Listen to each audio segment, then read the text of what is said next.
Já está a pensar no fim de semana? Quer algumas sugestões para os seus tempos livres? Está na frequência certa. O Ensaio Geral tem para si esta noite várias ideias. Desde logo, uma nova exposição dedicada à fadista Amália Rodrigues. Outra de pintura sobre os famosos painéis de São Vicente de Fora. Entrevistámos o guitarrista Pedro Caldeira Cabral sobre o concerto que dará para a semana no Centro Cultural de Belém. Mas para já abrimos um livro, a nova obra do escritor espanhol Arturo Pérez Reverte. É um dos escritores espanhóis mais lidos no mundo. Arturo Pérez Reverte acaba de lançar em Portugal o seu mais recente livro, Uma História de Espanha. É uma obra assumidamente não académica, mas que tem como pretensão cativar os mais novos para a história com H maiúsculo, tão esquecida na opinião do escritor. Em entrevista ao Ensaio Geral ao telefone, a partir de Madrid, Pérez Reverte explica o que o motivou a escrever o livro agora editado pela ASA. Es un libro absolutamente subjetivo, informal, divertido. É um livro absolutamente subjetivo, informal e divertido. O que me motivou a escrever foi o facto de, nos últimos tempos, a história estar a desaparecer dos programas de educação, não só em Espanha e Portugal, mas em toda a Europa. Os programas educativos estão a desmontar a memória humanística e histórica da Europa. Entre os jovens há grandes lacunas e desconhecimento da história.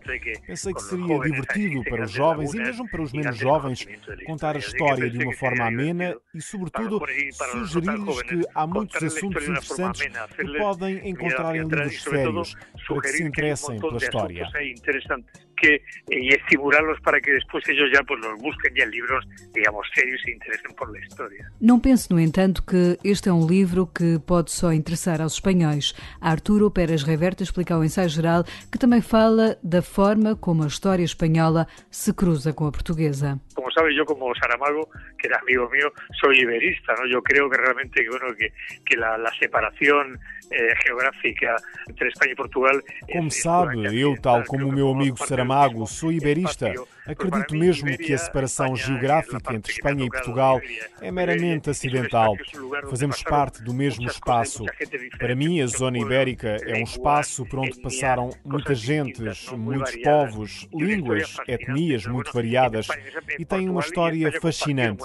Espanha e Portugal partilharam grande parte dessa história. O que digo sempre é que o erro grave de Espanha foi quando Filipe II não instalou a capital da Ibéria junto ao Atlântico e deu uma projeção atlântica aos impérios português e espanhol, esquecendo a Europa, com a qual não tínhamos nada a ver. En el Atlántico y haber hecho una proyección atlántica hacia el imperio portugués y español y olvidando esa Europa en la que no teníamos nada que ver y que tanto nos desangró a los españoles, ¿no? Y todavía hoy en día, aún hoy en el siglo XXI...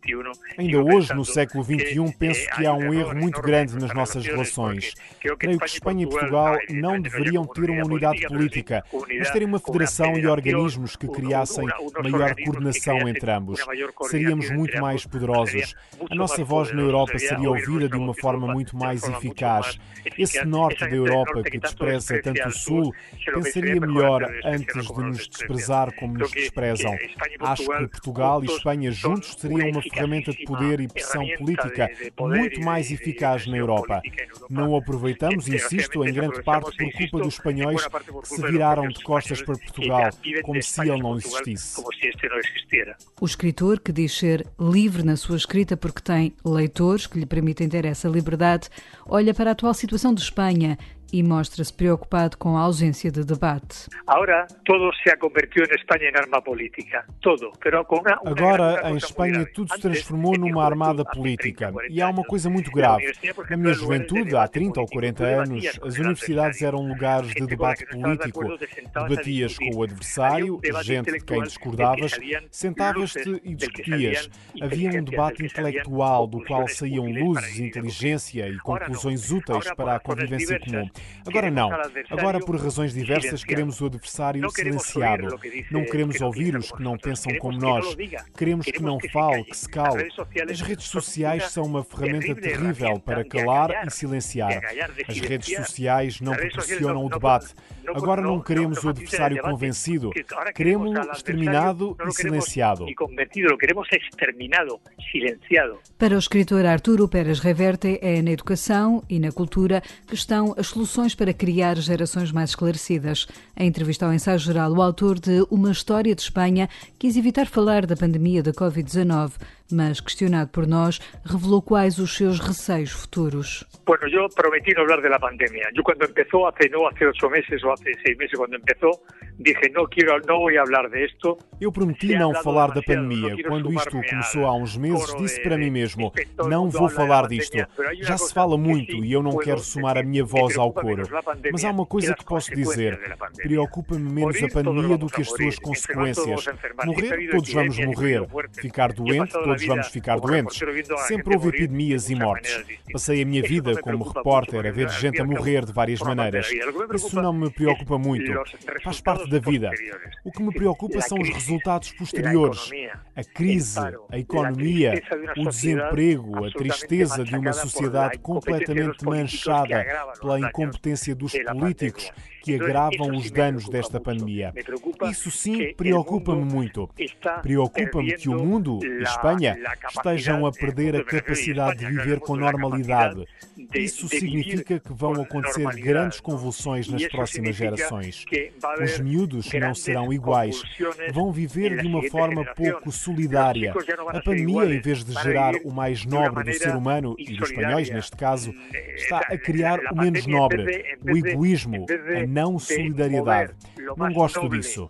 Del ser humano o del español en este caso, va a terminar moviendo lo más innoble, el egoísmo, la insolidaridad, ¿no? Y eso no me gusta, ¿no? A opinião de Arturo Pérez Reverte, cuja entrevista poderá ler na íntegra no site da Renascença. O autor está já a trabalhar num novo romance intitulado Linha de Fogo, que será sobre a Guerra Civil Espanhola. A seguir, vamos ver uma exposição. A carreira de Amália Rodrigues continua a ser celebrada neste ano em que se assinala o centenário do nascimento da fadista. Abriu esta sexta-feira uma exposição na nova Galeria de Exposições da Fundação Portuguesa das Comunicações em Lisboa, que conta a história da relação de Amália com os média. Nos corredores desta mostra poderá haver não só fotografias da fadista que saíram na imprensa nacional e internacional, como também testemunhar como evoluíram os meios que eram usados para a gravação da voz de Amália. A exposição Amália e os Média, um ensaio, tem a curadoria de Rui Órfão, que, ao Ensaio Geral, fez uma espécie de visita aos vários núcleos desta mostra. O discurso positivo tem uma primeira parte que é a comunicação social, portanto a Amália representada nos órgãos de comunicação social, nos jornais, nas revistas, na imprensa. Depois tem um núcleo central com máquinas que têm a evolução dos sistemas de gravação da voz, cedidas gentilmente pelos estudos da Valentino de Carvalho, e que tem desde um mono ao estéreo, 8 pistas, 9 pistas e por aí fora, não é? Depois temos um núcleo de fotografia, a Amália fotografada em diversos registros. Depois a própria fixação do registro da voz no disco, no vinil, e depois temos uma parte que é os cartazes, depois ainda tem o livro. Portanto, a exposição tem uma série de vertentes dentro da diversidade dos mídias que de certa forma se colaram com a vida da artista, da Amália Rodrigues, não é? Organizada em parceria pela Fundação Amália Rodrigues, a Fundação Portuguesa das Comunicações e pela editora Valentim de Carvalho, a exposição revela a importância que tiveram os aparelhos de gravação para trazer, até aos dias de hoje, a voz de Amália Rodrigues. Há ainda muitos inéditos por descobrir e alguns são mostrados na exposição, onde vemos também os gravadores. Podemos ver os primeiros equipamentos de fixação na voz com os gravadores de acetatos, não é? Depois, pelos equipamentos mono, há provas de discos, há as gravações, há as fitas da Valentim de Carvalho, há as fitas originais, há os discos provas, não é? Os discos de ensaio, os discos ainda não finalizados, há uma série de discos inéditos. e depois aos discos finalizados. Não se pretende ser uma exposição que abranja todo o longo trajeto curricular da artista, que é imenso. Esta exposição é feita apenas com recursos da Casa Museu Amália Rodrigues, alguns equipamentos da Valentim de Carvalho e aqui também da própria Fundação Portuguesa das Comunicações. E por isso é que isto também tem este título de ensaio. Isto é um ensaio de exposição para eventualmente desenvolver em futuros projetos de uma forma mais abrangente e mais aglutinadora de outras instituições que tenham à sua guarda outros arquivos que possam integrar este conceito. Rui Órfão, o curador da exposição Amália e os Média, um ensaio que poderá visitar na Fundação das Comunicações em Lisboa até 7 de dezembro, de segunda à sexta, das 10 às 6 da tarde, aos sábados das 2 às 6. Se for, não se esqueça de levar máscara.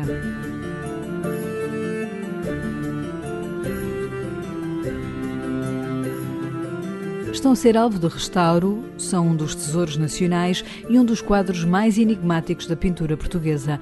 Os famosos painéis de São Vicente de Fora, expostos no Museu Nacional de Arte Antiga em Lisboa, serviram de inspiração para a nova exposição de João Alvim, conhecido editor livreiro, mas que tem como passatempo a pintura.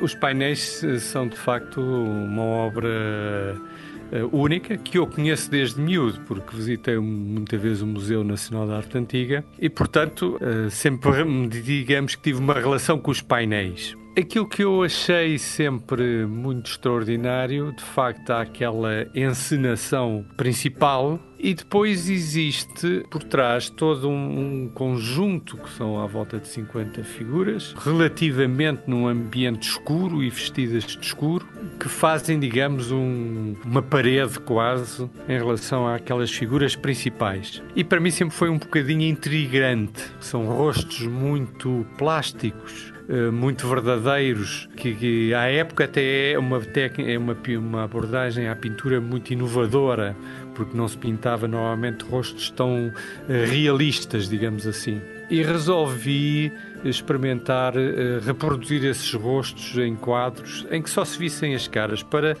chamar a atenção para essas caras. Daí o título desta exposição, Olhares Cruzados, Palavras Pressentidas.